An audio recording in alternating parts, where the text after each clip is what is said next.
नमस्कार, मैं छत्तीसगढ़ अखबार के यूट्यूब चैनल इंडिया आजकल के स्टूडियो से सुनील कुमार छत्तीसगढ़ की चुनाव चर्चा के लिए अपने राजनीतिक विश्लेषक शशांक तिवारी के साथ एक बार फिर आपके सामने मौजूद हूं। कल से हमने कुछ किस्तों में लोकसभा सीट वार अलग अलग लोकसभा सीट के तहत जो विधानसभा सीटें आती है उनको एक साथ देखना शुरू किया है, जो एक सांसद के मातहत आती है सीटें।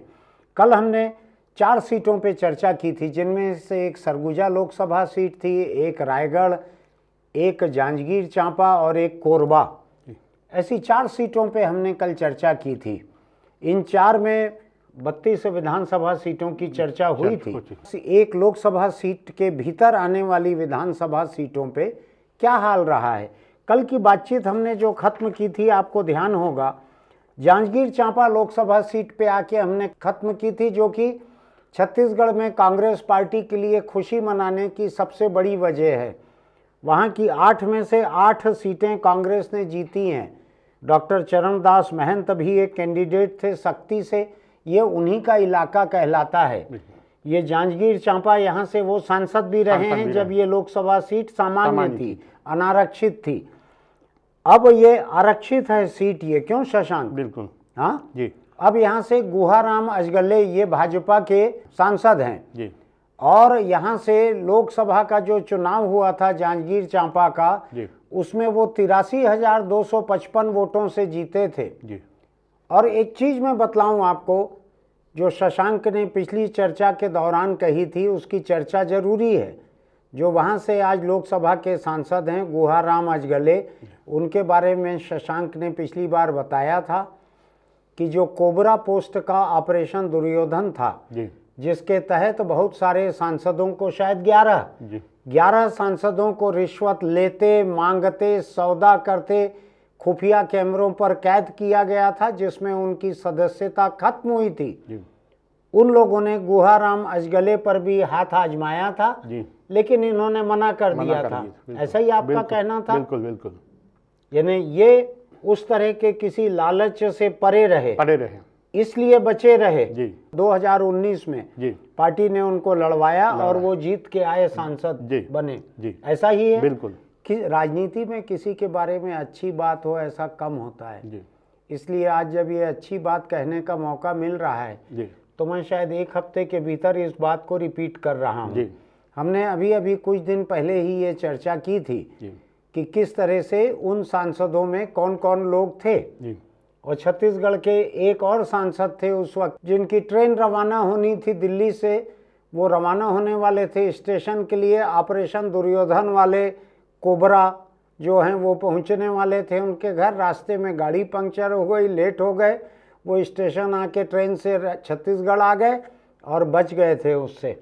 लेकिन जैसा कि शशांक का कहना है, गुहाराम अजगले इस लालच से ऊपर थे। बड़ी अच्छी बात है, खुशी की बात है। आप भी इसको ध्यान रखिएगा इस बात को। मैं जांजगीर चांपा लोकसभा सीट की चर्चा की थी। चरणदास महंत जी का इलाका माना जाता है ये, और कांग्रेस पार्टी के लिए इस चुनाव में पूरे छत्तीसगढ़ में ये सबसे कामयाब इलाका है। लोकसभा सीट की सारी 8 विधानसभा सीटें यहाँ कांग्रेस ने जीती हैं।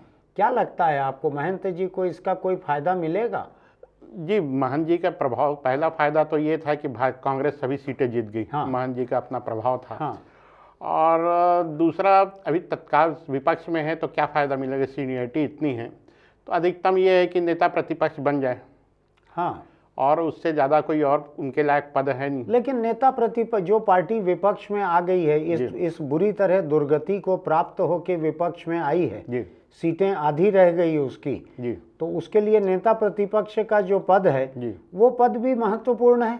नहीं, महत्वपूर्ण है। देखिए क्या है कि मुख्यमंत्री जैसे अजीत जोगी चुनाव हारने के बाद नेता प्रतिपक्ष नहीं बन पाए। नेता रमन सिंह नेता प्रतिपक्ष नहीं बन पाए। अच्छा, नहीं बन पाए। तो मुख्यमंत्री नॉर्मली उन्हीं के चेहरे पर चुनाव लड़ा था। तो बहुत कम जगहों पर। और ये है कि नई विधानसभा जो रहेगी उसमें पिछली सरकार के जो कुकर्म रहेंगे उन्हीं के ऊपर ज्यादा चर्चा होगी। सत्तारूढ़ विधायक पूछेंगे, सत्तारूढ़ मंत्री जवाब देंगे। कुल मिलाकर सरकार की जो गलतियां हैं या गलत काम हैं उन्हीं का भांडाफोड़ ज्यादा होता है। जो तुरंत पहले की सरकार रहती है जी।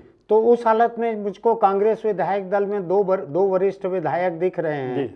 एक भूपेश बघेल हैं मुख्यमंत्री जो थे, अभी कार्यवाहक मुख्यमंत्री हैं शायद 2 दिन 3 दिन और एक चरणदास महंतो जो विधानसभा अध्यक्ष थे।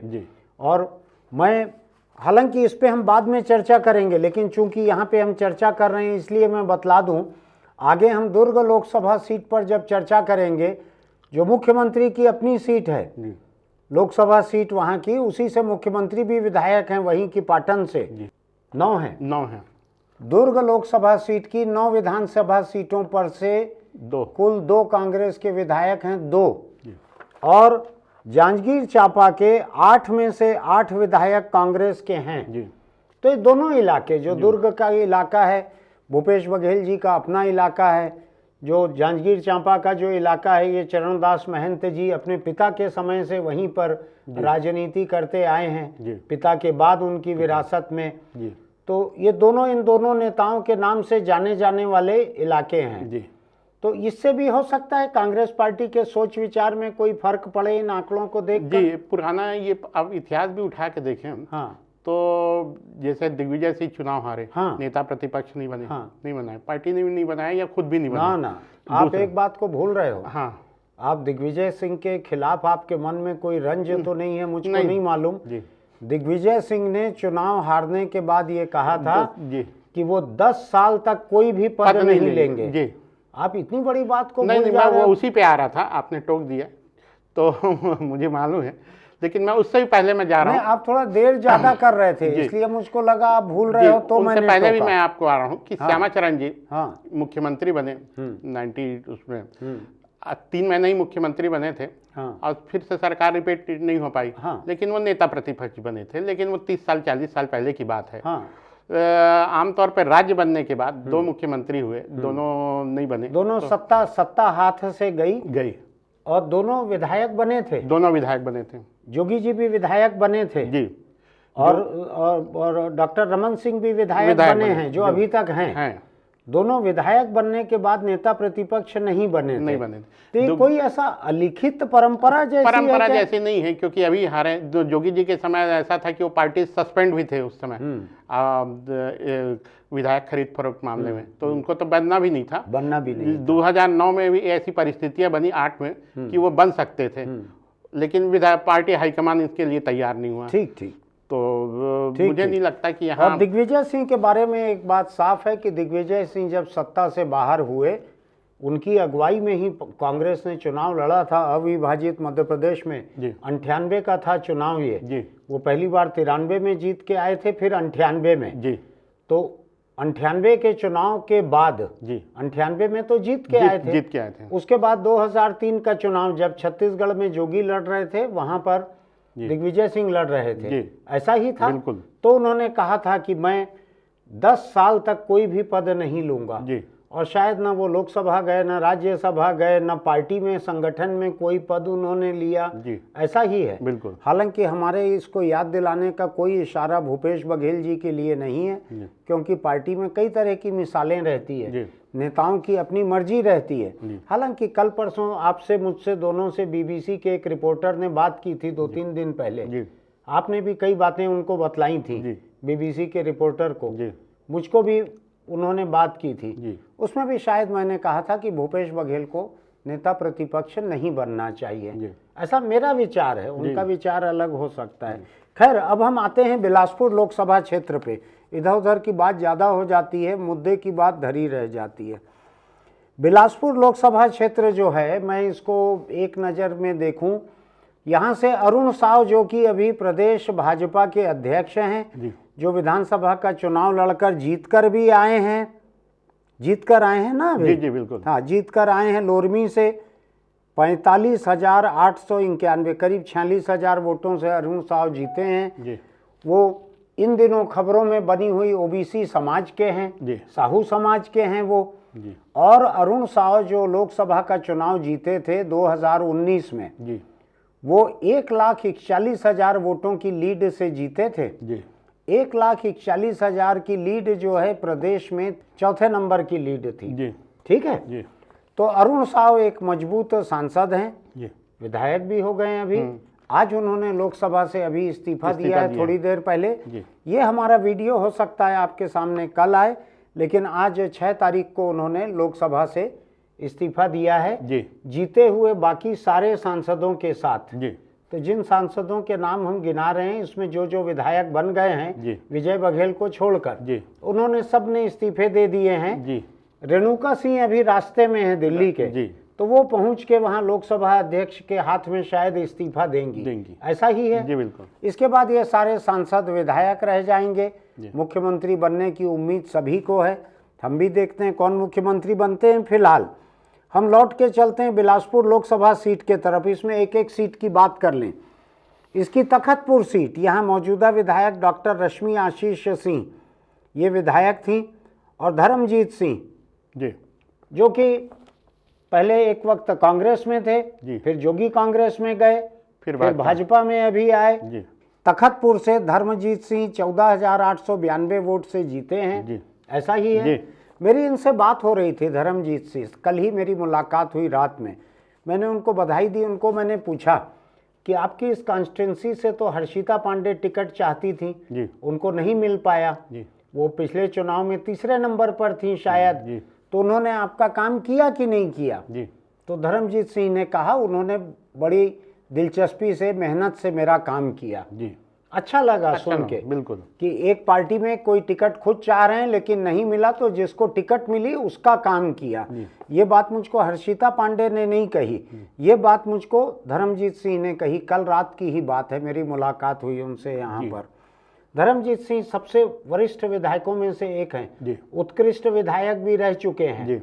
इनकी मौजूदगी जो है बहुत सारे वजनदार बहस को जगह देती है। जोगी सरकार में विधानसभा के उपाध्यक्ष भी थे, ये उपाध्यक्ष भी थे। और हो सकता है कि भाजपा में, खैर ये अभी अभी आए हैं तो ये कोई उम्मीद नहीं करते हैं ज़्यादा। हम बिल्हा की बात करें, बिल्हा से भाजपा के एक और बड़े नेता धर्मलाल कौशिक ये चुनाव लड़ रहे थे। कांग्रेस के सियाराम कौशिक उनके खिलाफ थे। यहाँ से भी धर्मलाल कौशिक जीत गए हैं। 8,900 करीब 9,000 वोटों से धर्मलाल कौशिक जीते हैं। इसमें उस बिल्हा के उस मिथक को तोड़ा है धर्मलाल कौशिक ने कि लगातार 2 बार चुनाव नहीं जीत पाते। बिल्हा को लेके है, एक बार सियाराम, एक बार धर्म कौशिक, इस तरह का रहता था। ये लेकिन ये लगातार दूसरी बार चुनाव ऐसा टोटका टूट रहा है। टोटका टूटना जरूरी है। कई तरह के जादू टोने टोटके कई तरह के चलते हैं। जब जब ऐसे टोटके टूटते हैं तो वो अच्छा रहता है। लेकिन मेरे को एक बात बतलाओ शशांक, एक कोई सीट बिलासपुर डिवीजन की ऐसी थी जहाँ पे जाने वाला मुख्यमंत्री दोबारा मुख्यमंत्री नहीं बनता, ऐसी कोई चर्चा थी, याद है आपको? अकलतरा या कोई एक सीट के बारे में ऐसी चर्चा थी, याद है आपको? नहीं है याद? नहीं है। एक कोई सीट है बिलासपुर डिवीज़न की विधानसभा सीट, जिसके बारे में कहा जाता है कि वहां जाने वाले मुख्यमंत्री दोबारा मुख्यमंत्री नहीं बनते हैं। ऐसा मुझको याद नहीं पड़ रहा है कि भूपेश बघेल जी 5 साल में वहां गए हैं कि नहीं गए हैं। हो सकता है टिप्पणी में कोई लिख के याद दिलाए। आपको याद नहीं है, मुझको भी याद नहीं है, तो ज़्यादा बात उस बारे में क्यों करें। अब हम आते हैं तीसरी सीट बिलासपुर शहर। बड़ी दिलचस्प सीट है। छत्तीसगढ़ का दूसरे नंबर का महत्वपूर्ण शहर है, जहां हाई कोर्ट है छत्तीसगढ़ का। रेलवे का डिवीजन भी है वहां पे बिलासपुर में। ऐसा ही है, बिल्कुल। और बड़ा राजनीतिक केंद्र रहा है बिलासपुर हमेशा से। उस बिलासपुर में कांग्रेस के मौजूदा विधायक शैलेश पांडे फिर से लड़ रहे थे। शैलेश पांडे भूपेश बघेल की सरकार में सत्तारूढ़ पार्टी के होते हुए भी विपक्ष में थे, चूंकि वो टीएस सिंहदेव बाबा के विधायक माने जाते थे। तो उनको, शैलेश पांडे को उसी नज़र से देखा गया। और मुझको पता नहीं क्यों ऐसा याद पड़ रहा है कि इनको झंडा फहराने भी अपने विधानसभा क्षेत्र में नहीं मिला। बहुत सारे कारण थे इनके, बहुत सारे कारण थे। अच्छा, तो शैलेश पांडे का मुकाबला अमर अग्रवाल से था। अमर अग्रवाल, आपको ध्यान होगा, हम अमर अग्रवाल तक पहुंचे थे जब सरकारों की चर्चा मैं और आप कर रहे थे। वहीं पे रुक गया था क्योंकि एग्जिट पोल आ गया था। उस चर्चा को भी आगे बढ़ाना है 2-4 दिन में। तो उसमें अमर अग्रवाल जो हैं ये राज्य सरकार में आबकारी और वित्त मंत्री रह चुके थे रमन सिंह के समय। स्वास्थ्य विभाग भी संभाल चुके स्वास्थ्य विभाग भी संभाल चुके थे। हालांकि इनके स्वास्थ्य मंत्री रहते बिलासपुर में शायद नसबंदी शिविर में 9 या कितनी महिलाओं की मौत हुई थी। तो अमर अग्रवाल वहाँ पे करीब 29,000 28,959 वोटों से जीते हैं। बड़ी लीड होती है ये, अब तक की सबसे बड़ी जीत है उनकी लिए, उनकी सबसे बड़ी जीत है ये जी। और ये भी तब जब वहाँ ट्रेंगुलर नहीं है, नहीं तो कई बार इनकी सहूलियत के लिए कोई वहाँ पे अशोक अग्रवाल या कोई और ऐसे लड़ भी लेते। ज़्यादातर समय ट्रेंगुलर में ही जीते हैं, ज़्यादातर समय ट्रेंगुलर में जीते थे। इस बार डायरेक्ट हुआ लेकिन लंबे से जीते हैं। तो ये शैलेश पांडे जो हैं नौजवान हैं, हंसमुख हैं, मृदुभाषी हैं, लेकिन अपने नेता टीएस सिंहदेव की तरह ही ये भी हार गए। टीएस छोटे से वोट से हारे, शैलेश ज़्यादा वोटों से हारे हैं। कोई फ़र्क नहीं पड़ता। हमने बहुत सारे ऐसे लोगों पे चर्चा की है जो लंबे वोटों से हारते हैं और फिर दोबारा आते हैं। तो शैलेश पांडे जी को हौसला नहीं छोड़ना चाहिए। बिलासपुर में 5 साल जनता की सेवा करना चाहिए। ठीक है। बेलतरा सीट जी नहीं, मैं कुछ नहीं बोल रहा इसके बारे में, आप ही हंस रहे हो। बेलतरा से कांग्रेस के विजय केशरवानी को टिकट दी गई थी। भाजपा के सुशांत शुक्ला ये कैंडिडेट थे वहां से। इसको बोलचाल में ब्राह्मण सीट कहा जाता है। वहां से भाजपा ने एक ब्राह्मण सुशांत शुक्ला को टिकट दी थी, जिसके बारे में आपने पिछली बार बताया था कि दिलीप सिंह जूदेव के करीबी थे। ये करीबी थे सुशांत शुक्ला। सुशांत शुक्ला करीब 17,000 वोटों से जीते हैं यहाँ पे। ऐसा ही है बिल्कुल। तो बेलतरा ने अपना रिकॉर्ड, अपनी साख को कायम रखा। एक बार फिर एक ब्राह्मण को वहाँ से जिताया है। एक छोटी सी खबर आई थी, मैं व्यक्तिगत रूप से उसको चेक नहीं कर पाया।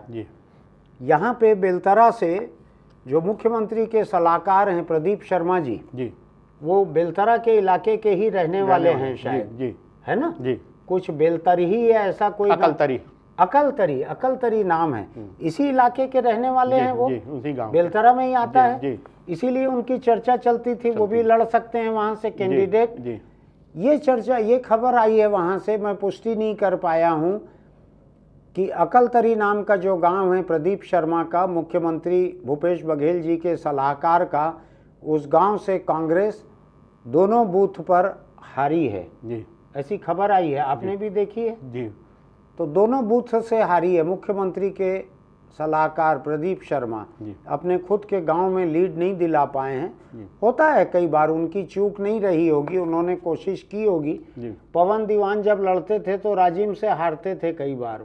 ऐसे ही है बिल्कुल। अपने घर में लोग जानते हैं ज्यादा लोगों को। रायपुर की 12 सीटों पे करें तो बहुत सारे ऐसे मामले अपन जिक्र करेंगे। हाँ, इस तरह के हुए हैं। हाँ, जिसमें कई में तो अपने वार्ड से लोग हार जाते हैं। ऐसा है। अगला सीट, बिलासपुर लोकसभा की बात कर रहे हैं हम। अगली सीट है मस्तूरी।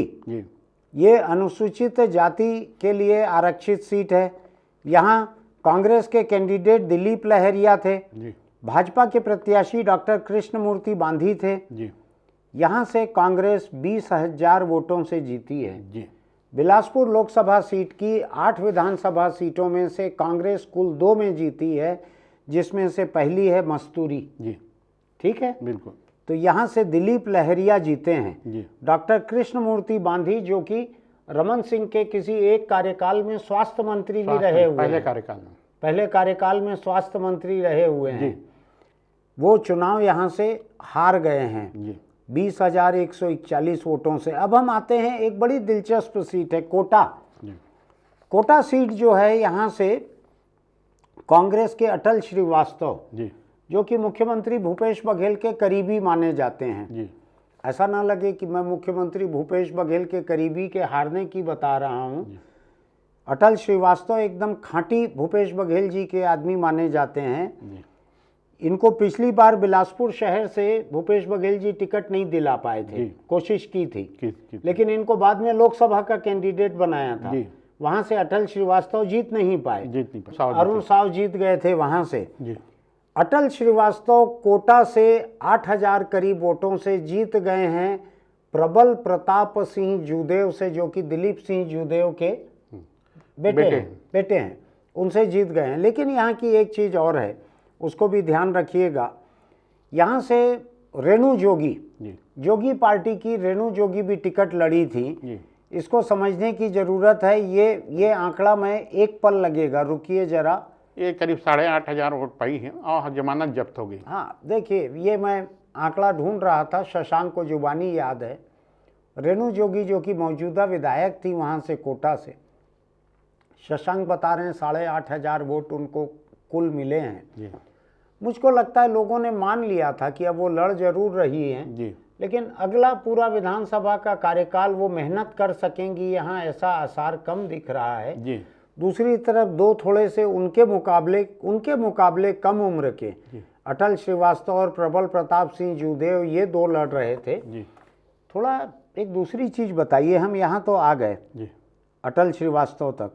मुझको एक बात बतलाइए, जोगी परिवार के 3 लोग लड़े थे, अमित जोगी, रेणु जोगी और ऋचा जोगी। इनका तीनों का क्या हुआ? देखिए, तीनों जमानत गंवा पाए थे, जमानत जब्त हो गई, तीनों डूब गई।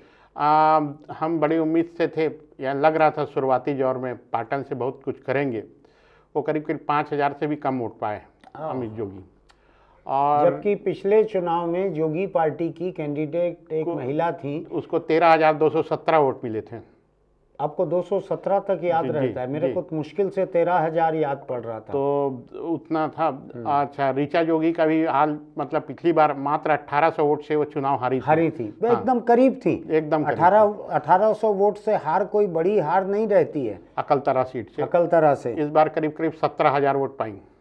17,000 पाई हैं। तो परिवार में तीनों में सबसे ज्यादा वही ऋचा पाई जोगी। है। जी, ऐसा जी। तो पति और सास दोनों के वोट को मिला लें तो भी उनसे ज्यादा वोट ऋचा को मिले हैं। जी। अभी उम्र भी उनके साथ है। जी। आने वाले किसी चुनाव में फिर वो आजमा सकती हैं। जी। ठीक है, तो हम यहाँ बात कर रहे थे कोटा से जो रेणु जोगी नहीं जीत पाई, बहुत कम वोट उनको मिले हैं। अभी इसमें एक चीज और है। हाँ, जैसे जोगी जी के परंपरागत सीट थी मरवाही। मरवाही में जोगी पार्टी के जो कैंडिडेट थे गुलाब सिंह, वो दूसरे स्थान पे चले गए, अभी रहे। और कांग्रेस प्रत्याशी थे जो मौजूदा विधायक हैं के ध्रुव, वो तीसरे स्थान पे चले गए। वो तीसरे पे चले गए। अभी के रिजल्ट आप बतला रहे हैं। हाँ, यानी पार्टी पूरी तरह से अलोकप्रिय नहीं है। नहीं रही, कहीं कहीं पे उन्होंने प्रभाव दिखाया है, कहीं प्रभाव दिखाया, लेकिन परिवार के 3 लोगों को बहुत कम वोट मिले।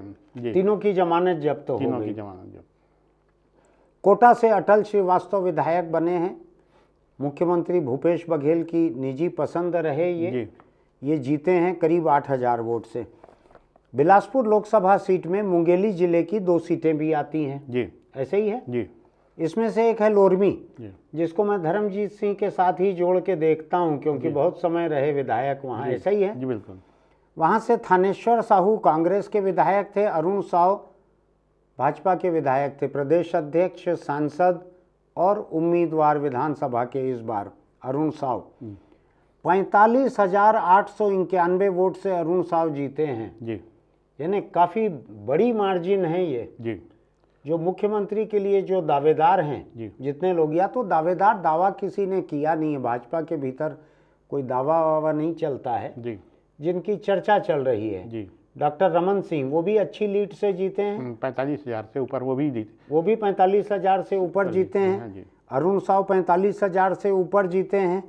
और कौन है जिनकी बात करें हम, जो लोग दावेदार हो सकते हैं? हम देखें कि रेणुका सिंह 5,000 से कम वोट से हैं। जी, 5,000 से कम है उनकी लीड रेणुका सिंह की। जी। और किसको देखें हम? विष्णुदेव साय, उनकी 27,000 के आसपास की लीड रही। विष्णुदेव 27,000 की। लेकिन अभी तक जितने मुख्यमंत्री के लिए चर्चित नाम हम भाजपा के देख रहे हैं, जी, उसमें रमन सिंह और अरुण साव की लीड बहुत ज़्यादा है। बहुत ज़्यादा है। लेकिन पार्टी जब फैसला लेती है मुख्यमंत्री का, जी, तो कई चीज़ों को देखकर फैसला लेती है। जी। वो इलाका भी देखती है, किस इलाके के हैं, जाति या धर्म भी देखती है, जी, स्त्री या पुरुष होना भी देखती है। जी। ये भी देखती है कि अगले चुनाव में उनका क्या असर रहेगा। जी। क्या लगता है आपको, अगला जो लोकसभा चुनाव सामने है, जी, मोदी और शाह इस बात की भी फिक्र करेंगे कि मुख्यमंत्री ऐसा बनाया जाए जी, जो 11 की 11 सीटें जिता सके पार्टी को? जी। इस तरह की खबर अभी एएनआई से भी आई है कि वो दिल्ली में इसे नए चेहरे पर ज़्यादा जोर दिया जा रहा है। नए चेहरे पर उसमें यही सामाजिक राजनीतिक जो परिस्थितियां हैं उसको देखते हुए सीएम का वो किया जाएगा कर। तो ये लोरमी से अरुण साव जीत गए हैं, सांसद थे अभी इस्तीफा दे दिया है। थोड़ी देर पहले उन्होंने लोकसभा में, वो विधायक रह गए हैं जी। अभी तक 8 विधानसभा सीटों के मुखिया थे, राजनीतिक मुखिया निर्वाचित जी। अब वो केवल एक लोरमी के होकर रह गए हैं। और मुंगेली एक अनुसूचित जाति की एक सीट है जिस पे कांग्रेस के संजीत बनर्जी थे जी। और भाजपा के एक बहुत ही सीधे सरल मंत्री रह चुके पुन्नूलाल मोहिले थे जी। यहाँ मौजूदा विधायक कौन थे? मोहिले जी थे। मोहिले जी ही थे जी। बड़े सीधे सरल हैं, बातचीत में विनम्र हैं, बहुत सीधे हैं, वही है ना? वही है। तो पुन्नूलाल मोहिले जो हैं 11,781 वोट से जीत गए हैं। सबसे ज़्यादा उम्र वाले यही हैं, सबसे ज़्यादा उम्र वाले हैं ये अभी जितने हैं भाजपा के जी। तो ये बिलासपुर लोकसभा क्षेत्र का हाल हमने आपको बतलाया, जहां कांग्रेस को 2 सीटें मिली है, 8 में से 6 जो हैं भाजपा के पास चली गई हैं जी। ऐसा ही है ना जी। अब हम किसी तीसरी पार्टी का ध्यान देने की जरूरत नहीं है आगे। तो ये बिलासपुर का हाल हुआ। मैं अगले सीट पर तेजी से आता हूँ, राजनांदगांव। राजनांदगांव बड़ी ही महत्वपूर्ण और दिलचस्प सीट है। यहाँ से पहली बात, पिछले मुख्यमंत्री डॉक्टर रमन सिंह, जो कि आज भी चर्चा में है, खबरों में है, वो यहाँ से मुख्यमंत्री यहाँ मुख्यमंत्री रहते समय भी यहाँ से वो विधायक थे जी। अभी जब मुख्यमंत्री नहीं थे, उनकी पार्टी हार गई थी बुरी तरह से, तब भी वो राजनांदगांव से विधायक थे जी। अभी उन्होंने फिर उसी सीट से चुनाव लड़ा, पार्टी ने दिया, अधिकांश पुराने लोगों को दी टिकट, बड़े लोगों को। यहाँ से मुख्यमंत्री ने अपने सबसे करीबी दोस्त गिरीश देवांगन को लड़ाया था जी। चुनाव बड़ा हाई वोल्टेज चुनाव हुआ जी। सभी तरह की चीजें जो चाणक्य बोले थे, कौन बोले थे, साम दाम दंड भेद, किसने ये लाइन लिखी थी, मेरे को ज़्यादा मालूम नहीं है इतिहास वगैरह का, लेकिन यहाँ पे सब चीज़ें इस्तेमाल हुई थी इस सीट पर। वहाँ से डॉक्टर रमन सिंह, राजनांदगांव क्षेत्र के रमन सिंह 45,084 वोटों से जीते हैं, 45,000 से ज़्यादा वोटों से। रमन सिंह की कई बार हमने चर्चा की है, नांदगांव की विस्तार से चर्चा हो गई है, आज हम उस बात को दोहराते नहीं हैं। अब हम यहाँ आते हैं, नांदगांव की लिस्ट में पहले नंबर पे जो सीट आती है वो है डोंगरगढ़, अनुसूचित जाति की सीट है ये। यहाँ से हर्षिता स्वामी बघेल ये कांग्रेस की हैं, विनोद खांडेकर भाजपा के हैं। इन दोनों नामों पे हमने कई बार चर्चा की थी। यहाँ से कांग्रेस की हर्षिता बघेल 14,367 वोटों से जीती हैं, ऐसा ही है। तो अभी जो 2 सीटें हमने गिनाई, नांदगांव बीजेपी ने जीती, डोंगरगढ़ कांग्रेस ने जीती। अब हम आते हैं डोंगरगांव सीट पे। डोंगरगांव में कांग्रेस के दलेश्वर साहू थे और भाजपा के भरतलाल वर्मा जी। इन दोनों में कोई चर्चा के लायक चीज़ छूट गई है जो पहले हम ना कर पाए हों? जी, इसमें यह है कि रमन सिंह की लीड अब तक की सबसे बड़ी लीड है उनके। अच्छा, रमन सिंह के उसमें छूट गया था। रमन सिंह के खुद के सारे चुनावों में विधानसभा में ये उनकी सबसे बड़ी लीड है ये जी। पहले 42,000 आखिरी बड़ी लीड थी, सबसे बड़ी चुनौती भी थी और सबसे बड़ी लीड भी थी। यानी ये थोड़ा आग में तप कर सोना बन के निकले जैसा है। ज्यादा वहाँ पे गर्मी थी तो ये और तप के निकले हैं ये, क्योंकि पिछले चुनाव में काफी 16,000 वोट से ही जीत पाए थे रमन सिंह, करुणा शुक्ला के मुकाबले। अच्छा, लेकिन इस बार सारे रिकॉर्ड को तोड़ा उन्होंने। हाँ जी, 45,084 जी। यानी पार्टी इस बात को भी विचार कर सकती है ऊपर देखते हुए कौन कितने से जीते हैं जी। ठीक, हम ज़्यादा क्यों अटकल लगाएं। दलेश्वर साहू और भरतलाल वर्मा डोंगरगांव सीट, इसके बारे में कुछ कहना है शशांक जी? ये तीसरी बार विधायक बने हैं दलेश्वर साहू, तीसरी बार मजबूत है, लेकिन इस बार काफी कठिन मुकाबले में रहे। 2700 वोट से ही जीत पाए। ठीक है चुनाव कांग्रेस जितना नीचे आ गई है जी, उसमें 2700 भी समझ लीजिए 27,000 बराबर मान के चलें जी। जहाँ TS बाबा जैसे लोग हार गए, ताम्रध्वज साहू हार गए जी, नहीं जी, जय सिंह अग्रवाल हार गए, मोहन मरकाम हार गए, दीपक बैज हार गए, ये दलेश्वर साहू अभी थे मौजूदा विधायक थे। अब आप ये समझ लीजिए कि जब लोगों ने कांग्रेस के मौजूदा लोगों को छांट छांट के हराया जी, हराया ना, छांट छांट कर, मैं गलत तो नहीं बोल रहा हूँ। नहीं, और जितने बड़े लोग थे सबको हराया जी, 2 लोग बचे केवल उसमें से। ऐसे में दलेश्वर साहू विधायक रहते हुए भी जी, पहले तो अपनी टिकट बचा पाए, जी, उसके बाद अपनी सीट बचा पाए। सीट बचा पाया। तो ये 2700 से बची तो भी बड़ी बात नहीं है। जी, कई लोग भाजपा के भी इससे कम लीड वाले होंगे। जी, चलिए, खुज्जी बड़ी दिलचस्प सीट है। खुज्जी से भोलाराम साहू, जी, कांग्रेस ने इनको टिकट दी थी। जी, यहाँ से छन्नी साहू थी कैंडिडेट, जी, लेकिन वो टीएस बाबा के करीब रही। जी, जब दोनों दावेदारों के बीच में 2.5 साल के बाद में संघर्ष चल रहा था, जी, तो छन्नी साहू ने टीएस बाबा का साथ दिया था, जी, या नहीं भी दिया था तो भूपेश बघेल का साथ नहीं दिया था, नहीं दिया था। ऐसा ही था। ऐसा ही था। तो उनकी टिकट कटी यहाँ से, वही वजह रही हो चाहे जो भी रही हो। जी, और वहाँ से बीजेपी की कैंडिडेट गीता घासी साहू, साहू समाज की ही 2 कैंडिडेट हैं, जी, ऐसे ही है। जी, साहू समाज की बड़ी दिलचस्प बात है, 20 कैंडिडेट थे उनके, जिसमें से 4 सीट पे 2-2 थे। जी, तो 16 सीट साहू समाज के पास जीत के आने लायक थी। उसमें से 12 जीते हैं साहू ये लोग। गीता जिला पंचायत की अध्यक्ष भी हैं। अच्छा, जी, अब क्या है यहाँ का खुज्जी का बतलाव कुछ में 25,000 से कांग्रेस कैंडिडेट तब जीता है जब कांग्रेस के आधा दर्जन दिग्गज हार गए हैं। जी, ये पहले भी लगातार 2 बार विधायक रहे हैं, उनकी टिकट काट के ही छन्नी साहू को दिया गया था। और फिर इनको फिर से मौका, लोकसभा हारे, फिर उनको टिकट दे दी विधानसभा के, तो लेकिन वो अच्छे मार्जिन से जीते। आपको क्या लगता है कि बारी बारी से बदलते जाएं तो संभावना बढ़ती है क्या? जी, ये सीधे साधे सरल व्यक्ति भी हैं। ऐसा? और देखिए, मैं तो एक बात कहता हूँ, लोकसभा चुनाव में बाकी जगह से हार गए थे, लेकिन अपने खुज्जी से वो जीते थे, बढ़त थी उनको। ऐसा? जी, ये मेरी इनसे मुलाकात नहीं है, लेकिन मैं आपकी बात इससे ये सहमत हूँ कि ये भोले भाले हैं। जी, नाम भोला राम है इनका, एक तो नाम में भोला, ऊपर से राम, जी, तो इनके बारे में कोई शक हो नहीं सकता कि ये भोले नहीं है। लेकिन मैं एक दिलचस्प बात बतलाता हूँ आपको। छन्नी साहू ने भी इस सीट पर बहुत काम किया था, 5 साल बड़ी मेहनत की थी। ये एक अलग बात है कि उनको टिकट नहीं दी पार्टी ने, और जिसको दी वो जीत गए, तो पार्टी का फैसला बहुत गलत भी नहीं था। बिल्कुल। लेकिन मैं इस सीट के बारे में एक जानकारी आपको बतलाता हूँ। इसके कई पोलिंग बूथ ऐसे थे खुज्जी के, जिसमें आज़ादी के बाद पहली बार कांग्रेस को लीड मिली है। जी, आज़ादी के बाद पहली बार कांग्रेस को लीड मिली है। जी, ये बात मुझको छन्नी साहू ने कल फ़ोन करके बहुत सारी बातें करते हुए उसमें ये बात भी बताई कि उन्होंने 5 साल इतना खून पसीना एक किया था। जी, जिस गांव में जा के उन्होंने काम करवाया था, जी, उन गांवों का हाल आज ये रहा कि वहाँ पे आज़ादी के बाद से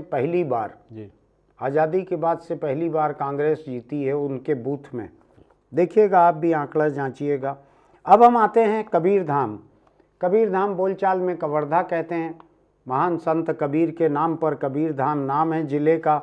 यहाँ 2 सीटें हैं कुल। पहली सीट है पंडरिया। पंडरिया में नीलकंठ चंद्रवंशी कांग्रेस के कैंडिडेट और भावना बोहरा भाजपा की कैंडिडेट। क्या रहा शशांक यहाँ पे नतीजा? करीब 26,000 से अधिक वोटों से वो चुनाव जीती भावना बोहरा। ऐसा? जी, हम लोग हर चर्चा में जी, जितनी भी तरह से हमने बात की थी, जी, हम हर बार इसी नतीजे पे पहुंचते थे कि भावना बोहरा वहाँ बरसों से काम कर रही हैं, अच्छी हैं। जी, महिलाएं और बच्चे वहाँ पे इनके जाने पे सेल्फी लेते हैं इनके साथ में। जी, ऐसा ही है। बिल्कुल। जिसके साथ लोग सेल्फी लेने लगे तो समझ लीजिए वो लोकप्रिय तो हैं ही। ऐसा ही है, बिल्कुल। तो भावना बोहरा इस बात का भी सबूत है जी, कि अगर कोई मेहनत करते हैं जी, तो वो मेहनत बिल्कुल बेकार नहीं जाती। जी, उनको ठीक है कि इस बार पार्टी के पक्ष में माहौल का फायदा मिला, जी, लेकिन टिकट के समय तो माहौल नहीं था। नहीं था। टिकट भी उनको मिला नहीं, वो जिला पंचायत की सदस्य रही हैं और काफी जुझारू रही हैं। कुछ इनको देखते हुए टिकट दिया गया था। ये कारण बड़ा कारण था। और उन्होंने 26,000 से जीत के साबित भी किया कि मुझको रमन सिंह की भांजी कह के आप खारिज नहीं कर सकते कि मैं कुनबे के कारण टिकट पाई हूँ। जी, ऐसा ही है। बिल्कुल। इनका नाम जो भावना बोहरा है, ये बोहरा सरनेम जो है उनका राजस्थान के जैन समाज का एक सरनेम है। ये बतला दूं आपको मैं। यहाँ से नीलकंठ चंद्रवंशी कांग्रेस के हार गए। अब हम अगले सीट पे आते हैं क्योंकि इसको ख़त्म भी करना है, आगे बहुत सीटें हैं। इस पे आते हैं कवर्धा सीट। कवर्धा विधानसभा सीट में मोहम्मद अकबर, जो कि अकबर भाई नाम से वहाँ पर कैंडिडेट थे, ऐसा ही है बिल्कुल। और वहाँ पर विजय शर्मा जी, ये भाजपा के प्रदेश के महामंत्री थे, बड़े नेता हैं भाजपा संगठन के भीतर के। इनके बीच मुकाबला था, बड़ा मुकाबला। वहाँ 2 साल से काफ़ी सांप्रदायिक ध्रुवीकरण चल रहा था, हिंदू मुस्लिम तनाव हुआ था, कुछ हुआ था। आपको ध्यान होगा बगल की लगी हुई साजा सीट के बीरनपुर में तनाव हुआ था, वो बहुत बार कहानी वो दोहरा चुके हैं हम। मोहम्मद अकबर जो है, इनको प्रदेश के सबसे अच्छे चुनाव संचालकों में से एक माना जाता है किसी भी पार्टी में, है ऐसा? बिल्कुल। मोहम्मद अकबर वहां से चुनाव हारे हैं 39,592, तकरीबन 40,000 मान लीजिए इसको। क्या वजह रही शशांक? मुझे लगता है कि वो अति आत्मविश्वास के शिकार हुए, ऐसा मुझे पहली नज़र में ये लग रहा है कि वहाँ के जो प्रमुख, रियासत के प्रमुख थे योगी राज, उनको एकदम दरकिनार कर दिया। उनको वोट कितने मिले? आप बार बार योगी राज के भाई जिनको मिले उनको तो 8,000 ही वोट मिले। 8,000 मिले हैं जी। अच्छा। तो लेकिन योगी राज उनके लिए, या बाद में ये कहते बाद फील्ड में निकले कि कांग्रेस अगर आम आदमी पार्टी को नहीं दे सकते तो कांग्रेस को मत दो, भाजपा को दो। तो उसका एक फर्क पड़ा है। मैं जो ऐसा सोचता हूँ कि शहर में ध्रुवीकरण ठीक है, लेकिन अकबर की हार कुछ मायनों में बड़ी हार है जी। विधानसभा में शायद एक भी मुस्लिम विधायक अब नहीं रहेंगे जी, ऐसा ही है। अगर मुझको ठीक से याद है तो जो शशांक कह रहे हैं अकबर के बारे में कि अति आत्मविश्वास का शिकार हो गए हैं शायद यहाँ पे, कभी कभी मैं भी अपनी जानकारी को लेके अति आत्मविश्वास का शिकार हो सकता हूँ। बिना पूरी लिस्ट देखे मैं बोल रहा हूँ कि अब शायद कोई मुस्लिम विधायक नहीं रह गए विधानसभा में, ऐसा ही है। बिल्कुल। चलिए, तो ये कवर्धा का हुआ। ये राजनांदगांव संसदीय सीट की हम चर्चा कर रहे हैं। अगला खैरागढ़ जिला, उसमें एक ही सीट है जी। हाँ जी, खैरागढ़ जी, एक जिला एक विधानसभा सीट। जी। कलेक्टर को कुल एक सर्टिफिकेट साइन करने मिला होगा, तो उदास हो गए होंगे जी। तो ये खैरागढ़ में यशोदा वर्मा, कांग्रेस की कैंडिडेट विक्रांत सिंह जी, ये बीजेपी के वहां पर जिला पंचायत वगैरह में रहे हुए उपाध्यक्ष हैं जी। ये एक सीट है जिस पे कांग्रेस जीत गई है जी। 5,300 वोट से कांग्रेस जीती है। यशोदा वर्मा, विक्रांत सिंह को बड़ा लोकप्रिय भी माना जा रहा था, रमन सिंह के भांजे रहते हुए भी टिकट दी गई थी, क्योंकि ये खुद के दमखम पे भी काम करते आए थे, कोई रिश्ते के आधार पे टिकट नहीं मांग रहे थे। ये कैसे हार गए विक्रांत सिंह? देखिए, एक तो इसके पक्ष में ये थी, इकलौते बेटे की डेथ हुई थी यशोदा वर्मा की, सामाजिक समीकरण इनके ये बात हमने चर्चा में की थी, याद है आपको? जी बिल्कुल। हाँ, पहले भी हम कि जहाँ ये जाती हैं महिलाएं रोने लगती हैं, ये है कि एक सड़क हादसे में शायद इनके बेटे की मौत हाल ही में हुई थी, ऐसा कुछ था। फिर भी मुकाबला नजदीकी रहा, 5,000 से ऊपर वोटों से यशोदा वर्मा जीती हैं खैरागढ़ में। नांदगांव लोकसभा की आखिरी सीट मोहला मानपुर, ये नांदगांव लोकसभा सीट की ये अकेली आदिवासी सीट है। यहाँ इंदर शाह मंडावी कांग्रेस के कैंडिडेट थे, संजीव शाह ये भाजपा के कैंडिडेट थे। ये यहाँ की एक और सीट है, नांदगांव संसदीय सीट की एक और सीट है जिसमें कांग्रेस पार्टी जीती है 31,741, करीब 32,000 वोट से। वोट काफी है, लीड काफी है। तो ये यहाँ से कांग्रेस जीती है, कांग्रेस से जीती। अब हम नांदगांव लोकसभा सीट की बात करें तो ये बतला देना जरूरी है कि वहाँ पे संतोष पांडे वहाँ के सांसद हैं, मौजूदा सांसद, अभी कुछ महीने और कार्यकाल उनका बाकी है। उनको नहीं लड़ाया था पार्टी ने विधानसभा चुनाव।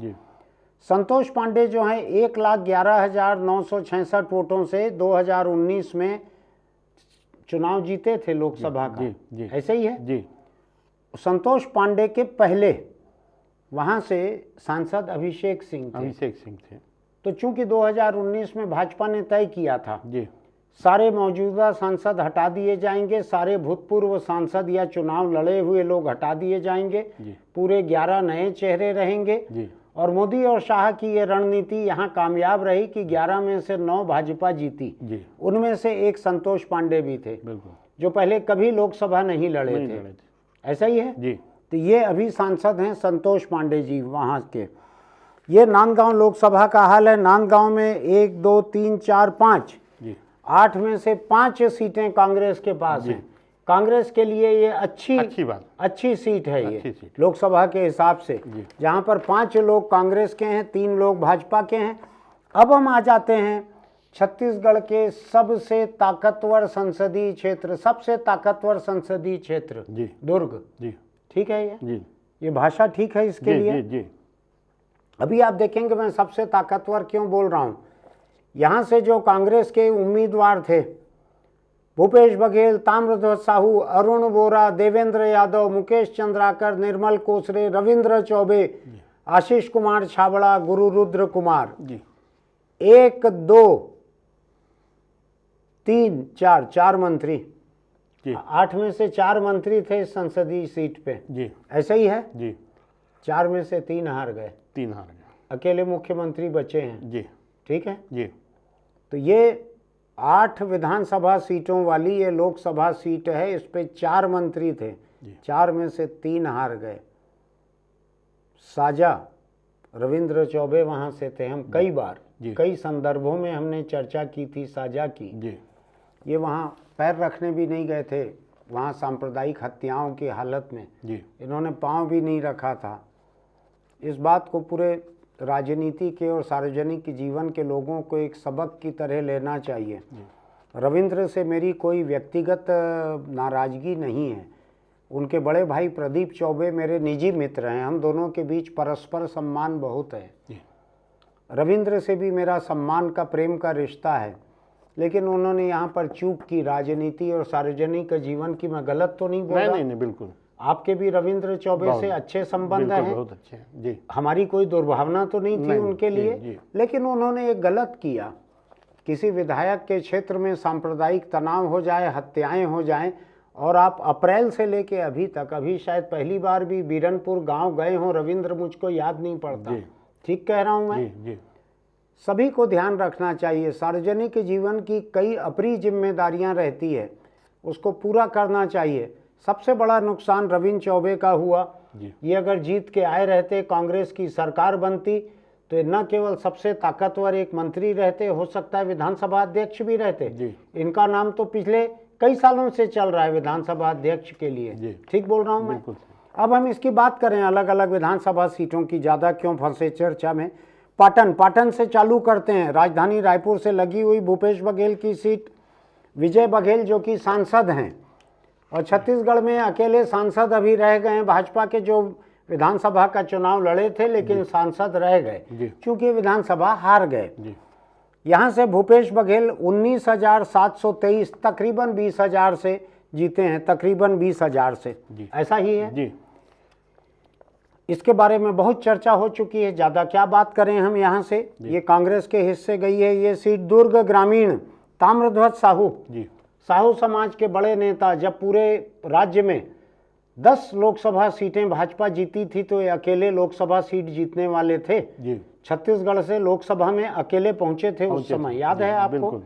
ये CWC के मेंबर थे, कांग्रेस कार्य समिति के, कांग्रेस के पिछड़ा वर्ग प्रकोष्ठ के राष्ट्रीय अध्यक्ष थे। ठीक है। ये यहाँ पे ललित चंद्राकर नाम के शायद एक नए उम्मीदवार हैं, ये उससे हार गए। ये क्यों हुआ शशांक ऐसा?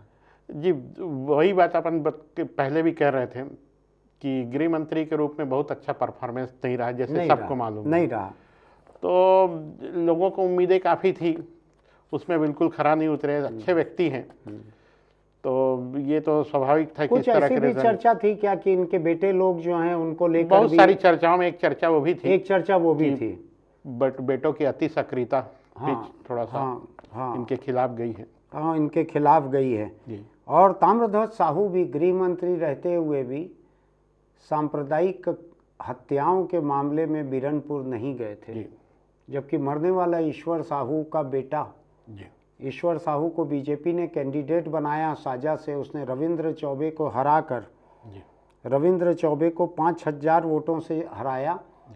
आज ईश्वर साहू यहाँ पे आ गया है, कल तक हमाल था नागपुर में, आज विधायक बनकर यहाँ आ गया है वो। आपसे मुलाकात भी होगी उसकी कभी न कभी हमारे कैमरे पे। ताम्रध्वज साहू हार गए। ऐसा मुझको लगता है कि साहू समाज के लोगों ने भी नाराजगी इनके खिलाफ दिखाई है बिल्कुल, और पूरे प्रदेश में दिखाई है। जी, ठीक है। दुर्ग शहर से अरुण वोरा सज्जन हैं, सीधे हैं, सरल हैं। जी, मोतीलाल वोरा जो कि प्रदेश के सबसे वरिष्ठ कांग्रेस नेता थे, जी, उनके सुपुत्र भी हैं अरुण वोरा, मौजूदा विधायक भी हैं कांग्रेस के। ये वहाँ पे गजेंद्र यादव से हार गए जो कि भाजपा के थे। जी, हार बड़ी हार है, 48,697। जी, ये करीब करीब 49,000 से हारे हैं अरुण वोरा। बड़ी हार है। बढ़िया। मैं क्या कहूँ इसके बारे में, अब ज़्यादा एक एक सीट को डिस्कस नहीं करना है। भिलाई नगर में देवेंद्र यादव यहाँ पे मेयर रह चुके हैं, कांग्रेस के कैंडिडेट थे इस बार, मौजूदा विधायक भी थे। प्रेम प्रकाश पांडे भूतपूर्व विधानसभा अध्यक्ष, मंत्री रहे हुए, जी, भाजपा के एक वजनदार नेता। जी, और भाजपा के भीतर जो बुद्धिजीवी नेता माने जाते हैं, जी, उनमें से एक, पढ़ने लिखने के शौकीन उनमें से एक, जी, प्रेम प्रकाश पांडे, वो वहाँ 1264 वोट से हार गए प्रेम प्रकाश, और देवेंद्र यादव जीत गए, जी, जो मौजूदा विधायक भी हैं। जी, इनके नाम के साथ कई तरह की अप्रिय चर्चाएं जुड़ी रही। जी, कहीं ईडी की जांच हो रही है, कहीं छापा पड़ रहा है, कहीं कुछ हो रहा है, पूछताछ चल रही है, जी, लेकिन जीत गए प्रेम प्रकाश पांडे से। इनके जीतने से ये हुआ, दुर्ग संसदीय सीट में 2 लोग हो गए कांग्रेस के, वरना अकेले भूपेश रह जाते। जी, तो ये बात हुई देवेंद्र यादव की। अब हम आते हैं वैशाली नगर, मुकेश चंद्राकर और रिकेश सेन। जी, ये 2 लोग थे, मुकेश चंद्राकर कांग्रेस के, रिकेश सेन भाजपा के। जी, मुकेश चंद्राकर 40,000 वोटों से हारे जी, हैं। जी, 40,000 से। जी, जबकि रिकेश सेन के बारे में कई किस्म के वीडियो आ रहे थे। हाँ जी, बिल्कुल, कई तरह के लेन देन, इसके उसके चर्चाओं के, उनके लेन देन के नहीं, कुछ चर्चाओं के वीडियो आ रहे थे। रिकेश सेन शायद कई बार अलग अलग वार्डों से पार्षद रहे हैं, 5 बार शायद, ऐसा कुछ है। 40,000 वोटों से जीत छोटी नहीं होती, और जो हारे हैं मुकेश चंद्राकर, उनके लिए हार छोटी नहीं है। ये वैशाली नगर का हुआ। बगल का अहिवारा अनुसूचित जाति की सीट, यहाँ से निर्मल कोसरे कांग्रेस के थे, डोमन लाल कोरसेवाड़ा भाजपा के थे। 25,000 वोटों से भाजपा यहाँ जीती है। कम नहीं होते 25,000 वोट की लीड 25,000 की। ये पाटन से सटी हुई सीट है। ये अहिवारा के नाम पे मुझको रुद्र गुरु की याद क्यों आ रही है? जी, रुद्र गुरु यहाँ से विधायक रहे पिछली बार तक, और वो सीट छोड़े। तभी से हम चर्चा सुन रहे थे कि ये जहाँ रहे उसको भी कांग्रेस हारेगी, जहाँ गए उसको भी कांग्रेस हारेगी। वो दूसरी सीट पे भी ऐसा ही हुआ क्या? बिल्कुल। अच्छा, तो ये अहिवारा का आपने सुना, भाजपा को गई ये सीट। अब हम आते हैं साजा में रविंद्र चौबे जो कि मंत्री हैं, माता पिता भाई ये खुद सभी लोग वहाँ से विधायक रहे। ईश्वर साहू को खड़ा किया बीजेपी ने इनके खिलाफ, ईश्वर साहू 5,000 से जीत गए, 5,196। बहुत किस्सा बतला चुके हैं, मेरी हमदर्दी है रविंद्र चौबे के साथ, और क्या बोल सकता हूँ मैं। बेमेतरा आशीष कुमार छाबड़ा, ये गृह मंत्री और पीडब्ल्यूडी मंत्री रहे हुए ताम्रध्वज साहू के सबसे करीबी विधायक माने जाते थे। ऐसा ही था। बिल्कुल। पिछली बार जब 2018 में ताम्रध्वज साहू मुख्यमंत्री नहीं बन पाए, मंत्री बनने की बारी आई, तो किसी ने मुझको कहा था, ये सच है कि नहीं मुझको नहीं मालूम, कि आशीष छाबड़ा के ही कहे हुए ताम्रध्वज साहू ने पीडब्ल्यूडी विभाग के लिए जीत की थी। कुछ ऐसा था क्या? इस तरह की चर्चा थी। हाँ, अब ये तो चर्चा ही होती है, कोई सबूत तो रहता नहीं इसका। ये पीडब्ल्यूडी के ठेकेदार वगैरह भी रहे हुए हैं कि आशीष छाबड़ा, बड़े ठेकेदार, शायद इसलिए उनको लगा होगा कि ये विभाग ठीक रहेगा उनके नेता के लिए। सामने दीपेश साहू, कांग्रेस भाजपा ने दीपेश साहू को टिकट दी थी। 9,134 वोट से भाजपा जीती है। आशीष छाबड़ा हार गए हैं यहाँ से। ठीक है, वजनदार नेता थे ये विधायक वहाँ के, बेमेतरा के, हार गए। तीनों सीटों में सबसे ज्यादा जीत की संभावना आशीष छाबड़ा की बताई जा रही थी। हाँ, बेमेतरा जिले की। हाँ, लेकिन ये दीपेश साहू सबसे लास्ट में डिक्लेयर हुआ इस कैंडिडेट को। ये आखिरी की जो 5 सीटें थी भाजपा की, उसमें से एक ये थे। हाँ, और ये पूरे क्षेत्र भी नहीं घूम पाए, प्रचार भी। यानी बिना पूरी मेहनत के भी जिता दिया लोगों ने। तो ये अगर पहले वाले 21 में रहते दीपेश साहू जी, तो ये 9000 के 19 या 29 तक पहुंच जाती। बिल्कुल संभव था। अब हम आते हैं नवागढ़। नवागढ़ में गुरु रुद्र कुमार जो हैं वो मंत्री हैं, राज्य सरकार के थे जी। अभी तो इस्तीफा सबमिट कर दिया भूपेश बघेल ने जी। वो पहले की अहिवारा की सीट को छोड़कर यहाँ आए थे, वहाँ जीतने की संभावना नहीं थी। अलग बात है जी। कि यहाँ भी नहीं जीत पाए। जी। काम खराब था इनका, मैं बतला देता हूँ आपको। भाजपा की सरकार बनने जा रही है, इसके मंत्री भी याद रखें। जी। काम खराब था जी। रुद्र गुरु का। जी। अपने विभागों को चलाने में दिलचस्पी नहीं थी। जी। ऐसा ही है बिल्कुल। कुछ और जिसको स्कूल कॉलेज की जुबान में पढ़ाई से परे एक्स्ट्रा करिकुलर एक्टिविटीज़ कहते हैं। जी। कुछ ऐसी चर्चा इनके बारे में थी जी। अतिरिक्त गतिविधियों की। गति। तो ये हार गए और 15,000 वोट से हारे हैं। सीट बदल के अपनी मर्जी की सीट पे गए हैं जी। तो 15,000 वोट से हारे हैं। भाजपा के दयाल दास बघेल जीते हैं यहाँ पे। जी। ऐसा ही है। बिल्कुल। क्यों हारे होंगे यहाँ से भी?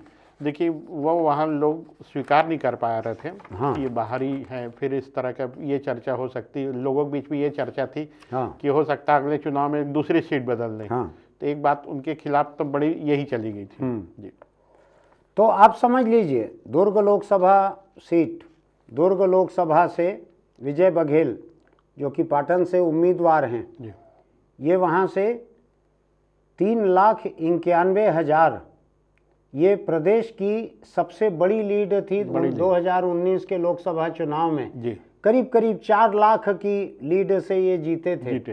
पाटन में भी इनकी लीड थी इस लोकसभा चुनाव में 22,000 की। लेकिन वो पाटन का चुनाव भूपेश बघेल के खिलाफ नहीं लड़ा जा रहा था। पाटन का ये चुनाव इन्होंने मोदी के चेहरे पे लड़ा था। जी।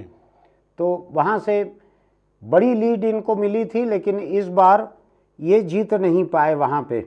अभी सांसद हैं जी। अभी ये वहाँ के सांसद हैं। तो अब हम आज की आखिरी सीट, इसके बाद आज का बात बंद करेंगे। आखिरी सीट लोकसभा रायपुर। रायपुर जो है जैसा कि जाहिर है राजधानी का इलाका है, सबसे अधिक चर्चा में खबरों में रहने वाली है। यहाँ पर 9 विधानसभा सीटें हैं। 9 में से कुल एक सबसे कम चर्चित, 9 में से जो सबसे कम चर्चित कैंडिडेट था जी कांग्रेस का जी वो जीता है। जी। ठीक है जी। और जितने 8 दूसरे कैंडिडेट चर्चित थे जी वो सारे हार गए। सारे हारे। ठीक कह रहा हूं बिल्कुल मैं? बिल्कुल। आपको ये लगता है इस लोकसभा सीट की अगर हम बात करें, रायपुर लोकसभा सीट की, जी जहां से कि सुनील सोनी अभी ये प्रदेश में दूसरे नंबर की लीड वाले थे, 3,48,000 मेयर थे यहाँ के, 1 या 2 बार मेयर रहे हैं। शायद ये RDA के चेयरमैन भी रहे हैं, छात्र नेता भी यहाँ पे रहे हैं, ये सब कुछ रहे हुए हैं। ये क्यों हुआ शशांक कि यहाँ जितने चर्चित चेहरे थे जिनके नाम से हर कोई वाकिफ थे जी सब हार गए जी, और जिसके नाम को कोई नहीं जानता जी। मुझको तो अभी आप कहेंगे इंद्र कुमार साव को मैं पहचान लूँ तो मैं चेहरे से नहीं पहचान पाऊंगा। बिल्कुल। आपकी मुलाकात है कभी की? जी नहीं, वो वहाँ पार्षद हैं किसी मान लिया मैंने, बिल्कुल मान लिया जी। लेकिन जिस भाटापारा से ये विधायक बन के आए हैं कांग्रेस के, इन्होंने शिवरतन शर्मा को हराया है जी, जो भाजपा के एक बड़े नेता है। और अगर अभी भाजपा की सरकार जो बन रही है ये विधायक बन के आते जी तो मंत्रिमंडल की संभावित लिस्ट में तो नाम इनका रहता ही जी। ठीक है। बिल्कुल। 11,000 वोटों से इंदर कुमार साव ने भाजपा के बड़े नेता शिवरतन शर्मा को हरा दिया जी। मैं इस सीट को थोड़ा दूसरे तरीके से समझना चाह रहा हूं जी। 9 में से 8 सीटों पे कौन कौन हारे हैं कांग्रेस के, उनके नाम सुनिए। छाया वर्मा धरसीवां से जी, ये अनुज शर्मा भाजपा के जो फिल्म स्टार और गायक सितारा स्टार कैंडिडेट थे जी। 44,343 करीब 45,000 वोटों से हारी हैं छाया वर्मा जी, जो कि जिला पंचायत की अध्यक्ष रह चुकी हैं, जो कि राज्यसभा की सदस्य रह चुकी हैं। इसके पहले लड़ भी चुकी हैं कोई चुनाव, एक चुनाव लड़ी है यहाँ से, एक चुनाव लड़ी है यहाँ से। जी। 45,000 से हारी हैं धरसीवां से जी। पहली बात, जबकि अनुज शर्मा को सेबोटेज काफी किया गया बीजेपी में वहाँ, जी। तब भी 45,000 की लीड से जीते हैं। रायपुर ग्रामीण जो सत्यनारायण शर्मा मौजूदा विधायक थे जी, उनके बेटे पंकज शर्मा लड़ रहे थे जी, वो मोतीलाल साहू भाजपा के, ये भी पुराने कैंडिडेट हैं जी, उनसे 35,750 से हारे हैं पंकज शर्मा जी, ठीक है। बिल्कुल। क्यों ये इतने बड़े बड़े वोट से हारे हैं शशांक? देखिए मोटे तौर पे ज़्यादा ठीक रहा है ये अभी तो यही कहा जा रहा है नगर निगम की कार्यप्रणाली। हाँ, क्योंकि रायपुर ग्रामीण का कुछ हिस्सा म्यूनिसिपल में भी आता है, म्यूनिसिपल में, और शहर से ही माहौल बनता है, शहर से ही माहौल बनता है आसपास की सीटों पे। तो ज़्यादातर एजाज ढेबर, अनवर ढेबर, उनके भाइयों को लेके काफ़ी शिकायतें थी। हाँ, ईडी से लेके सीडी तक इनके एक भाई जग्गी मर्डर केस में भी जेल में थे अमित जोगी के साथ, याया ढेबर।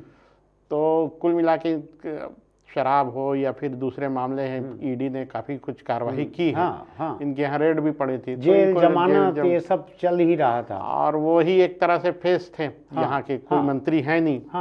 तो इनको लेके काफी ये विधायक भी असहज थे, जो लोग थे उनको लेके शिकायतें अलग अलग स्तरों पे होती रही, लेकिन कुछ चली नहीं किसी कैंडिडेट की। तो ये कांग्रेस पार्टी को, मुख्यमंत्री भूपेश बघेल को ये आत्ममंथन करने की जरूरत है कि रायपुर राजधानी की चारों सीटें इस बुरी तरह क्यों हारे। मैंने इसको जोड़ के देखा 4 सीटों को, अभी मैंने आपको एक बताई है 4 में से, पंकज शर्मा की 35,000 से हारे। विकास उपाध्याय कांग्रेस के बड़े नेता, ये राष्ट्रीय स्तर पे कई कमेटियों में हैं। इन्होंने मुझसे खुद कहा था कि देश का एक भी प्रदेश ऐसा नहीं है जहां पार्टी ने मुझको किसी न किसी तरह से भेजा ना हो, कहीं पर्यवेक्षक बनाकर, कहीं समन्वयक बनाकर, कहीं कुछ। वो विकास उपाध्याय राजेश मूणत से 41,000 से ज्यादा वोटों से हार गए, 41,000 से ज्यादा वोटों से।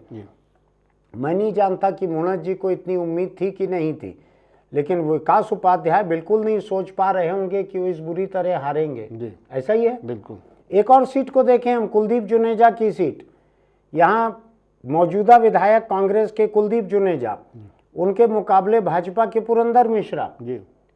पुरंदर मिश्रा पहले बस्तर से लड़ने में दिलचस्पी रखते थे, लेकिन पार्टी ने टिकट यहाँ से दी उनको। 23,000 वोट से बीजेपी यहाँ जीती है, पुरंदर मिश्रा जीते हैं। कुलदीप जुनेजा 8 घंटा सड़क के किनारे बैठते हैं। सही कह रहा हूं मैं? अपने विधानसभा क्षेत्र में सड़क किनारे बैठ के लोगों से मिलते हैं, बात करते हैं, काम करते हैं। 23,000 से हार गए, कोई वजह नहीं दिखती थी ऐसा हारने की। शहर की चौथी सीट रायपुर दक्षिण, बृजमोहन अग्रवाल के मुकाबले कांग्रेस ने महंत राम सुंदर दास को खड़ा किया था। राम सुंदर दास 67,719 वोटों से हारे हैं। महंत जी को वोट मिले कितने हैं टोटल? इससे कम। महंत जी को जितने भी वोट मिले इनसे भी कम मिले हैं, इससे इस लीड से कम मिले। इससे इसके अलावा महंत जी मेयर हैं एजाज ढेबर, वो अपने वार्ड से बढ़त नहीं दिला पाए। सभापति प्रमोद दुबे अपने वार्ड से नहीं बढ़त दिला पाए, अपने बूथों से नहीं बढ़त दिला पाए। बातें छोड़ो प्रमोद दुबे। महंत जी अपने मठ के क्षेत्र से भी पिछड़ गए, मठ के इलाके से भी पिछड़ गए। बिल्कुल। ये हिंदुत्व के प्रतीक के रूप में, हिंदू धर्म के प्रतीक के रूप में इनको कांग्रेस ने यहाँ से खड़ा किया था। ये लड़ना चाहते थे शायद चांपा से, इनको टिकट दी यहाँ से टिकट दी, लेकिन जो भी अप्रिय स्थितियाँ उनको टिकट मिलने के, कैंडिडेट बनने के तुरंत बाद से चालू हुई, उसका नतीजा ये निकला। मैं बतलाऊँ आपको, रायपुर की 4 सीटें, इन 4 सीटों पे कुल मिला के कांग्रेस कितने वोट से हारी है? 1,67,000 से ज़्यादा। मैं भी कैलकुलेटर लेके हिसाब लगा रहा था। चारों सीटों की लीड भाजपा की 1,67,000 से ज़्यादा वोटों से कांग्रेस गड्ढे में जा चुकी है इसमें। अब ये कांग्रेस को सोचना चाहिए, अपना देखना चाहिए कि उससे कहाँ क्या गलती हुई है, कहाँ क्या उसने गलत काम किए हैं। कुछ बातें तो हमने कही हैं, कई बातें कैमरे पे कहने लायक नहीं हैं, खुद ही तय करे कांग्रेस। अब हम आते हैं आरंग। ये रायपुर लोकसभा सीट की बात चल रही है। आरंग में शिव डहरिया, ये प्रदेश सरकार में नगरीय प्रशासन मंत्री रहे। ये इनको अभी ताजा भाजपा में आए हुए गुरु बाल दास के बेटे गुरु खुशवंत सिंह, इन्होंने 16,000 वोट से हरा दिया। ठीक है। इनके शिव डहरिया जो हैं जी, ये सतनामी समाज के हैं जी, और इनको जितनी कांग्रेस की राजनीतिक बैठक होती थी, जी, कोर कमेटी की बड़ी बैठक होती थी, जी, इनको उसमें शामिल रखा जाता था। याद है जी, आपको? बिल्कुल। ये कार्यकारी अध्यक्ष रहे प्रदेश कांग्रेस के। प्रदेश कांग्रेस के कार्यकारी अध्यक्ष रह चुके हैं, ये जोगी जी के अत्यंत करीबी भी रह चुके हैं एक वक्त, याद है हाँ, जी, आपको? बिल्कुल। और अभी लेकिन एक चीज है कि 5 साल इनको विपक्ष में रहना है, तो जो आरंग में इनकी प्लॉटिंग वगैरह जो इन्होंने की है, जी, तो वो काम इनके पास रहेगा, एकदम खाली नहीं रहेंगे, ऐसा ही है। जी, हाँ, इस तरह की काफ़ी शिकायतें थी, अवैध प्लाटिंग ये वो, और इनके संरक्षण कर आरोप लग रहा था। बहुत जगह मीडिया में अभी आया इस सब चीज़ों को अनदेखा करना भारी पड़ गया, जबकि उनके खिलाफ काफ़ी माहौल था। तो ये माहौल यानी भाजपा के कैंडिडेट गुरु खुशवंत सिंह के खिलाफ माहौल था, खिलाफ भी माहौल था। इनके पक्ष में हो रहा था वो। जी। भाजपा के खिलाफ रहेगा तो इनके पक्ष में होगा। हो रहा। लेकिन ये चुनाव हार गए 16,500 वोट से आरंग से। अब हम आ जाते हैं अभनपुर। अभनपुर में धनेंद्र साहू बड़े नेता, पूरे छत्तीसगढ़ कांग्रेस के अध्यक्ष रह चुके हैं, जी, मंत्री भी रह चुके हैं पहले, जी, रहे ना मंत्री? बिल्कुल, बिल्कुल। रहे हैं मंत्री। इनको इंद्र कुमार साहू नाम के एक बिल्कुल ही कम जाने पहचाने आम व्यक्ति ने, जी, अभनपुर में छोटा सा काम है इनका, उन्होंने 15,500 वोट से हरा दिया धनेंद्र साहू को। जी, ठीक है। अब हम आते हैं अगली सीट, बलौदाबाजार, शैलेश नितिन त्रिवेदी। जी, शैलेश नितिन त्रिवेदी पाठ्य पुस्तक निगम के अध्यक्ष थे। जी, काफी कारोबार करने वाला निगम है ये, जी, समझते हैं ना? जी, बिल्कुल। सक्षम थे ये, जी, निगम काफी कारोबार करता है, ये काफी सक्षम थे। इनके खिलाफ वहां से भाजपा के टंकराम वर्मा थे। जी, शैलेश नितिन त्रिवेदी की टिकट मिलने में बड़ी दिक्कत आ रही थी बलौदाबाजार से। जी, छाया वर्मा वहीं से टिकट चाहती थी, जी, किसी तरह से इनकी टिकट हुई। वहां से भाजपा के टंकराम वर्मा ने इनको 15,500 वोट से हरा दिया। ऐसे ही है, बिल्कुल। क्यों हुआ शशांक इनके साथ ऐसा? मोटे तौर पे एक तो पहली बात ये है कि ये अंतिम समय में टिकट जो चेंज हुआ कि छाया वर्मा को इधर शिफ्ट किया, छाया वर्मा से वहाँ तैयारी कर रही थी 2-3 सालों से, लेकिन ये भी 5 साल से तैयारी कर रही थी, लेकिन उनका अपना एक टीम बन चुकी थी, काफ़ी खर्च वर्च भी कर चुके थे। शैलेश नितिन त्रिवेदी 15 साल से तैयारी कर रहे थे, वहाँ जोगी के समय से कर रहे थे। देखिए क्या होता है, बलौदाबाजार में कांग्रेस में एक बहुत बड़ा तबका दूसरे कैंडिडेट के खिलाफ रहता है। अच्छा। दावेदार वहाँ बहुत ज़्यादा रहता है, आपस में ही। जैसे जनक राम वर्मा, वो टिकट नहीं मिली, विद्याभूषण टुकला टिकट के दावेदार थे, वो सब नहीं मिले। तो और भी जो नाम थे जैसे छाया वर्मा, मतलब इनके अपने समर्थक, कांग्रेस का एक बड़ा तबका खामोश बैठ गया, मोटे तौर पे ये कहा जाए। तो इसलिए ये रिजल्ट आया, ये रिजल्ट आया। बलौदाबाजार से शैलेश नितिन त्रिवेदी 5 चुनाव से ये कोशिश कर रहे थे, कम से कम 4 चुनाव तो मुझको याद है 2003 से लगे हुए थे। अब जाके टिकट मिला, पैसा खासा खर्च हो गया, लेकिन विधायक नहीं बन पाए। 15,500 से ये हार गए। अब मैं क्या कहूँ इनके बारे में। भाटापारा, ये आप ठीक कह रहे हो कि बलौदाबाजार से शैलेश नितिन त्रिवेदी को कांग्रेस के भीतर की गुटबाजी ने, दूसरे लोगों ने हराने की कुछ कोशिश भी की। मुझको ऐसी कम से कम एक बात की जानकारी है कि किसने हराने की कोशिश की थी, मैं बतलाऊंगा आपको बाद में। भाटापारा आखिरी सीट, लोकसभा सीट की, अगर भाटापारा रायपुर लोकसभा सीट में नहीं रहती तो यहाँ पे पूरा पत्ता साफ था, कांग्रेस का नाम लेवा नहीं रहता। यहाँ से भाटापारा से इंदर कुमार साव जीते हैं और शिवरतन शर्मा भाजपा के हारे हैं। 11,000 से फैसला हुआ है। अब आप एक चीज़ देखिए जो मैं कह रहा था, जितने चर्चित और बड़े बड़े नाम थे कांग्रेस के, 9 में से 8 नाम, 8 हार गए। 8 बड़े चेहरे थे। बिल्कुल।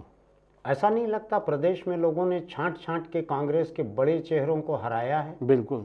बड़ी मुश्किल से 2 लोग बचे हैं, भूपेश बघेल, चरणदास महंत और बाकी 2 जूनियर हैं विधायक, जैसे कवासी लखमा हो गया।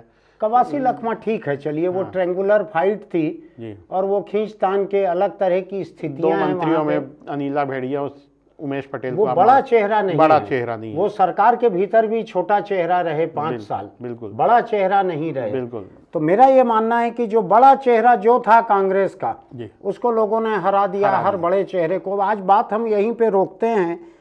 ये रायपुर लोकसभा तक हम पहुंचे हैं। कल हम 3 और सीटों पर बात करेंगे, ठीक है। बिल्कुल। तो इन सीटों पर, इन लोकसभा क्षेत्रों में किस पार्टी का क्या हाल रहा, इसको देखना जरूरी है। आपको मैं एक बार फिर बात बतला दूं, प्रदेश में एक नंबर पर